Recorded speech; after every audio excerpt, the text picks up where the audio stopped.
திமுகவுக்கு தெரியாததா? 75 ஆண்டுகள் இங்க தமிழ்நாட்டுல ஊறி இங்க ஒலை பொங்கினவங்க, அவங்களுக்கு தெரியாதா? அவங்களே இன்னைக்கு பேஸ் வீக் ஆயிடுச்சு அப்படின்னு ஃபீல் பண்றாங்க. அப்போ சீமான் அவர்கள் ஒத்த சீட்டு கூட வின் பண்ணல. பாஜக நேத்து பாத்தீங்கன்னா தமிழிசை சவுந்தரராஜன் மேம் அவங்க பாவம் ஃபீல் பண்ணி பேசுறாங்க. ஸோ நிறைய பேர் கட்சி தலைவர்கள், இன்னைக்கு எடப்பாடியார் அவர்கள் பேசியிருக்காரு.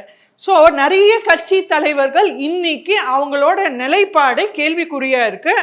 ஏன் பழம்பெரும் தலைவர்கள் இன்னைக்கு யோசிக்கிறாங்க, நம்ம இருக்கிற கட்சி கரெக்டா இல்ல இங்கே நம்ம கண்டினியூ பண்ணணுமா அப்படின்ற ஒரு கேள்விக்குறிக்கு இன்னைக்கு தமிழ்நாட்டு அரசியலை ஆக்கினது நம்ம தளபதி விஜய் அவர்கள் தான். அதுக்கு ஹேட்ஸ் ஆஃப். ஏன்னா இந்த ஒரு மாற்றம் ஏமாற்றம் இல்ல, முன்னேற்றம்.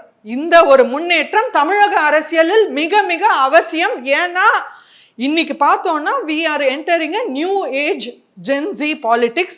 So this change is essential.